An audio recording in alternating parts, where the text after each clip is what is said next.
Hey there friends, it's Missy again. Thanks so much for stopping in today. I have a new layout and video for Hip Kit Club and I'm using the 2020 July kits. And this layout is for Cut File Tuesday, and if you haven't seen all of the summer cut files that are up for this month, you're in for a treat because there are a ton of beautiful summer cut files, and this one just jumped out at me. And it's got a lot of really tiny, delicate parts, and so some of them tore when I peeled this off the mat. And I tried to cut it before on some pattern paper, but decided to go with white cardstock. And I've got a really bright, fun pool photo to scrap with it. And so what I'm thinking about doing is backing this summer with a pattern paper. So I'm just going through all the papers in the main kit. There were a couple that jumped out at me. I wanted this to be full of color and really enhance the photo while at the same time utilizing a lot of the elements in the kits. And I really like that paper there. I like the pink and the orange. I wanted the colors behind the cut file to not be blue, because you can see the photo there. There's a ton of blue in the sky and there's a ton of blue in the pool. So I wanted a contrasting color because this cut file, I printed it, or not printed it, I arranged it, what's the word I'm looking for here? When you have it open in Silhouette Studio, I stretched it to make it pretty big so it would basically stretch across the whole paper horizontally. And so it's going to be a big factor on the page, and so I wanted the bulk of the colors behind it to be contrasting to the photo. So I cut it on white, and then I basically just kind of crooked cut the edges of it because I want to kind of make this its own thing. I didn't want to limit it to the actual background. So we're going to do a lot of mixed media on this, and this is a very long video, but I worked on this layout for 3 days, and there are a lot of little parts that go into it. So I tried to leave as much in as I could, and hopefully you will be able to get some ideas or some inspiration from something from this video. So what I'm doing here is lightly adding some clear gesso to the palm trees and the umbrella because I want to color those up. I don't want to leave those white because they just scream, color me, you know, they need some color. And since I'm using pink and orange to back the letters, I thought it would be cool to color the palm trees brown and green, and then the umbrella in a contrasting color. And if you look at this cut file before you cut it, there's a little pineapple on it. There is, let's see, a popsicle, and the little circles on between the U and the M, and then the M and the E, those are actually suns, and there are little sunburst rays that go around it, but they're so tiny that I just thought I'm not going to use those, and I'm going to kind of reinvent some things. So I just basically am going to use what you see here. But if you look at the cut file, when you open it, you'll see that there are actually more little bits and pieces in there, but I just, my mat couldn't handle the tiny bits in there, so I didn't worry about those tearing off. Okay, so I'm using some gelatos. These are from my stash, and I wanted some brown for the trunks and some greens for the palm fronds. So I tried to make these as realistic as possible, and I'm just scribbling on the gelato and then dipping my finger into a little bit of water to kind of blend the colors, because I've got two different browns, actually a brown and a gold, and then two different green shades there. And this just took not even a couple minutes. I mean, very, very short, because these are pretty small pieces, and I just smudged the color on there pretty quickly, and I like how they turned out. And yeah, I'm just using my Silhouette mat there as my mat, because you can wipe off things on the blue cover there. So I went back and forth about what color to make the umbrella. I didn't want it to be pink or orange because that's the color that's going to go behind the words. So I thought I would go with blue because it's going to contrast off of the pink and the orange, and it's going to be not completely right up next to where the photo, the blue in the photo is. So I thought it would be okay. I didn't make it yellow because the suns, which are not there yet, they're going to be yellow, and then I'm going to wind up adding a lot more yellow than I anticipated. So I'm glad that I made the umbrella blue. So I didn't want to just add this paper as is behind summer. I wanted it to look distressed and faded, kind of like it had been out in the sun for a while, because you know, when you leave things out in the sun, they tend to fade, they look distressed and weathered. So I'm going to take some white gesso and just scrape some on kind of behind the S, and then a little bit behind the umbrella, and then behind the R. So basically between the three things that I just colored, the two trees and the umbrella. And I think this makes such a big difference. I know I use gesso on so many things, and I'm always singing its praises, but it truly is, it makes such a big difference on so many things. And the white is perfect for something like this, because you know, gesso is pretty thin when you use it like this, and it's really good for fading out colors and creating some little white hazy looking areas, just like I'm doing here. And then I decided to go back over all of the whole thing with some white splatters, and to do that, my favorite way and easiest way to do that is to use white acrylic paint. And I just add a little bit of water to it because it makes it easier to splatter, and it just thins it out a little bit. And I think this makes such a big difference. I kind of add the white splatters, let that dry, and then I come back over it with some more of the gesso. And it looks so cool, I think, when you add everything back on top of it. I did use my silver metallic pen to color the pole part of the umbrella, and then I used my tan colored gelato to make a little bit of sand at the bottom of it. But all that's going to kind of change here as we go.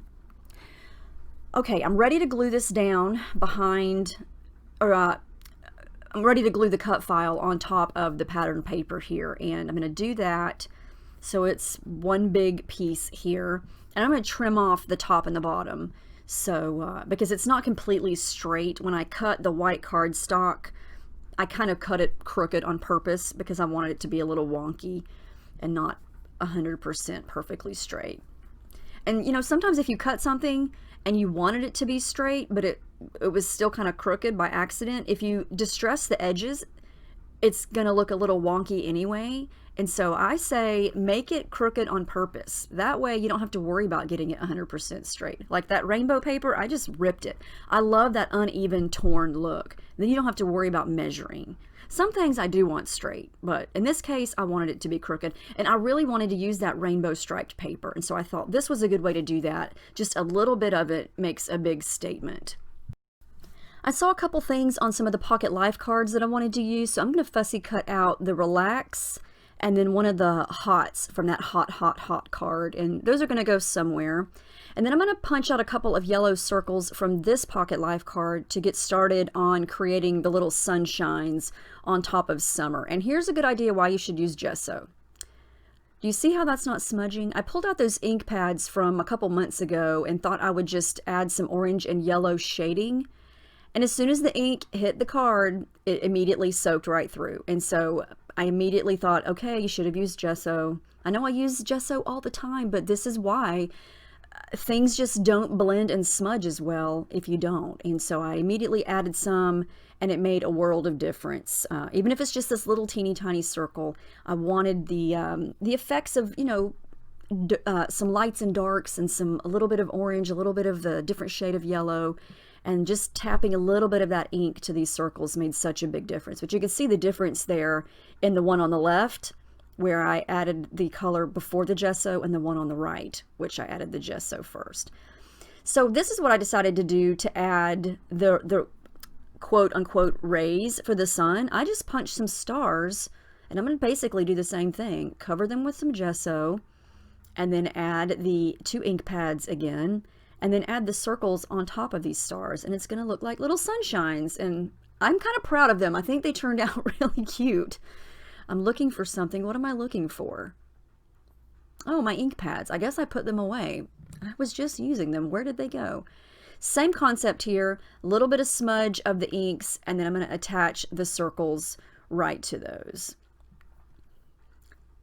I think that is a cute way to add small elements to the suns, because otherwise they just look like yellow circles.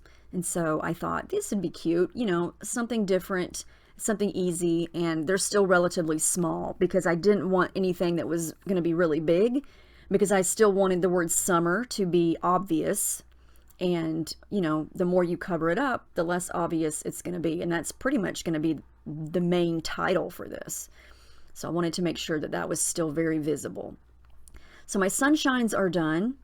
And I'm going to pop both of those up with some adhesive foam. Since the whole title is flat, I'm not going to pop that up. I'm going to wind up gluing that down. I haven't even gotten to my background yet. You're seeing how long it's taking me to make this big piece. So once I do get the background going, this is going to just be flat. I'm also going to pop up a little bit of the umbrella here. So I'm going to pop some foam under that so it stays raised up off the page a little bit. Okay, so I've got a white background going here. I'm going to add some color to it, and this is thick, smooth, white basil marshmallow cardstock. It's my favorite smooth cardstock to use for backgrounds like this. So I'm going to go ahead and coat the whole thing basically above the title and below the title with clear gesso, and this is just going to prep the page for anything that I add to it. It's going to allow for lots of blending and smudging and colors just going all over the place, and it's not going to just soak right through the page. Okay, here's where I decided that I wanted to color the white part that's left on this big piece here, because when I had it on top of the white background, it was too much white. Even though I'm going to add color to the background, I thought this part is just too white. It needs to look a little weathered. It needs a little bit of color. So this is where more yellow is going to come into play. So I'm using my fingers again, clear gesso, covering it all up, and then I'm going to use one of the Nouveau mousses. Mousses? Is it a mousse? It's not a paste. What is it? Before I tell you wrong. Yes, it's the mousse. I'm going to use the orange one here. And I'm going to mix it with the yellow ink pad to create sort of an orangey yellow color. And this is just a fun way to experiment with two totally different products to see what you can come up with. And I really like how this turns out because I get some yellow, I get some orange, and I like to use the products in ways that aren't necessarily intended to use. Obviously that's a stamp ink pad, and then this mousse, you would probably first and foremost use it to scrape over a stencil or to scrape directly onto the paper. But in this instance, I'm watering it down and kind of using it as a watercolor. And at first I thought I had made a huge mistake and that this was going to turn out to be something that I just ruined. But I think in the end it makes a big difference, and I really like how it turns out. I'm not trying to cover up every single inch of the white, but I am going to cover up a lot of it. And I think that once it's on the finished background, it's going to make a bigger impact. And sometimes, I don't know, it's just something that's stark white sometimes. It's just too white. I feel like I have to color it up in some sort of way. And since this layout is all about summer and it's bright colors, and I felt like since I have distressed the summer part with the gesso and the white splatters, I thought I need this part of this part, this part of this page to look a little weathered as well. And so this is where I thought, let's add a little bit of yellow. It just kind of echoes sunny, you know, sunshine, bright sunny day, because my photo is really bright and the colors are really bright, and I just felt like it made a bigger impact and looked more in place than just the white. So I'm using my water brush to do that. That's what I'm using there, and I think that looks a lot better. And I know my background is still white, so it's gonna look different once I add color to that. And I haven't glued down my sunshines either. So, okay, I've got lots of blue in the picture. So I feel like, you know, I haven't really had any blue going on yet because the picture is blue, but that's the color I'm going to add to the background. And I'm going to do some more mixing and matching here. I'm going to use the other Nouveau mousse that we get this month. And this one is called Aquamarine, and it is a beautiful, beautiful summery light minty color.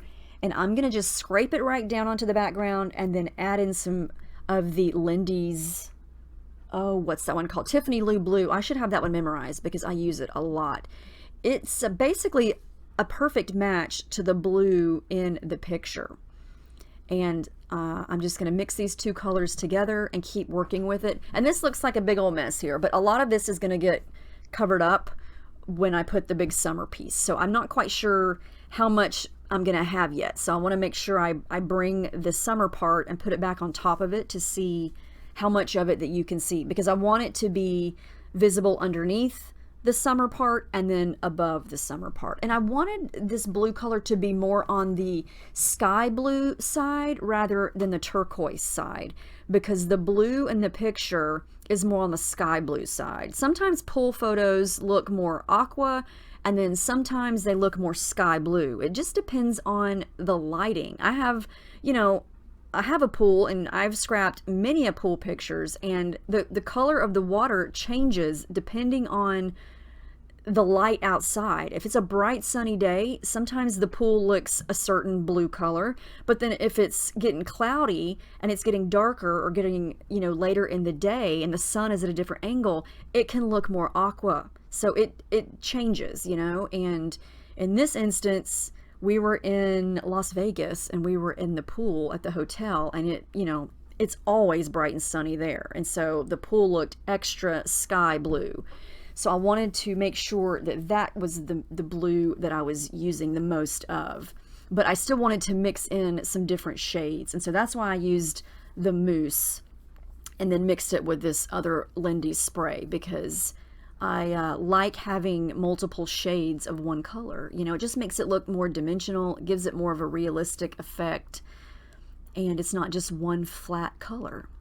And I love how that looks. I like that you can just see like this wash of blue at the top and then the wash of the blue coming down underneath it. And so that's why what's underneath or what's going to get covered up, it doesn't matter how terrible that looks, because you're going to cover it up. So we're going to do that now. The background is mostly dry. I'm going to go ahead and glue down summer. And like I said before, it's going to be just glued down completely flat. Make sure it's as straight as I can make it, because I did want the actual word summer to be straight, but then everything else can be kind of crooked. So I'm going to start with some thread. Before I glue down the sunshines, I wanted to wrap some thread around my fingers and create a little circle of messy thread to add behind the two sunshines. And I mixed an orange thread and a yellow thread, so I would have a little bit of both of those colors. And I like the texture that adds. I think it adds a little bit of color and interest, and just adds to the whole messy effect, I think, which I love. So I glued both of those down, and then I decided to do a little bit of stitching, and I used the light blue thread and just did some straight stitching, some zigzag stitching. I just wanted to add some interest, and I wanted to make sure that summer piece was not going to come up. So it is glued down, and now you can see I've got a little more blue going in different places, which I feel like it's the perfect color to add to the background. That's usually the color, let's face it, that's usually the color that I add to the background when I make a pool layout, because I just feel like the background needs to look like water. I don't know why I have this thing. I just want it to look like water on the background, and then all these other colors on top of it. So I thought I would use a contrasting color behind the photo here, along with some tissue paper. So I used a pattern paper that was primarily pink at the bottom. And you can see how the pink, just that little layer of pink around the bottom of the photo, separates the blue background from the blue in the picture. Because I always want the picture to stand out, but at the same time, I want it to coordinate with the background, especially on a pool layout. I like the fact that it kind of looks like my husband is sort of, the photo is an extension of the background. It's the same color. So it kind of looks like the right corner of the photo where the pool is sort of is kind of overflowing onto the background. So they kind of blend in, which I like. But I also want the photo to be separate. And so that's where the layering behind the photo comes in. So that little strip of pink separates the photo from the background. But at the same time, you get that effect of it looks like we're kind of coming out of the background. So I really wanted to use this cute little toucan bird. So I cut him out and I glued him down over there behind, or not behind, below the right palm tree. He's going to wind up leaving. We'll talk about him later. What I'm doing here is making die cuts. I want to be able to move some of these stickers around and not stick them directly onto the paper. So I'm putting them on white cardstock and then cutting them out. So now I can move them around. I decided to cut out this cute little pair of orange sunglasses. I want to use that as a die cut as well. And I like the fact that it was orange because I'm creating a little cluster at the bottom. I'm going to wind up moving that over to the right a little bit more. But I've got some flip-flops there that I cut out. Another little die cut that talks about summer days. I'm going to add more of these Dear Lizzie stickers to white cardstock. And you can see here that these are kind of transparent. You can see through them. And when you add something that you can see through on top of something else that's colored, it changes the color of the sticker. So that's why it's a good idea to stick them to white cardstock first if you're going to be sticking them onto something that's not white, if that makes sense. And you'll see here, I'm going to show you another example of that here in a little bit. I really wanted to use this piece here that says hang on to that feeling, and I'm going to use it. I had to use it. It was the perfect color. It was the perfect spot right up there at the top. And I tried to use another toucan bird. My problem with that toucan bird is he was facing the other direction. And that's just me being OCD, but I like little animals to look like they're looking at the photo, like that little flamingo onto the bottom right. He's like pecking my husband's shoulder, but he's looking toward the photo. And the toucan bird that's sitting, oh, there's Paige, that's sitting there to my left, I wanted to put that on the left side of the picture so it looked like he was looking toward me, but there wasn't enough room. And I didn't want to put him somewhere else to where he's looking off toward the right, because what's he going to be looking at? I don't know. I want him looking at the picture. So I thought he was adorable and I wanted to use him, but I could not find a home for him. So he's going to have to wait until another layout. I'm adding in thread here. I decided to go with green since that was the color that I had on the palm trees, but really nowhere else. And there's green in my picture. So I thought, let's add green thread to the top and the bottom. So that's the color that I chose there. Here's where I decide to peel off the little baby toucan, because if I couldn't use two, I didn't want to use any. And I tried to decide what can I put in its place. So I search and search and search for stickers, die cuts. No, what am I going to put there? I don't know. So I'm going to just leave it alone for now and work on this cluster at the bottom.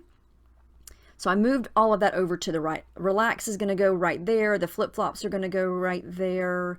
Hot is going to go right there, I think.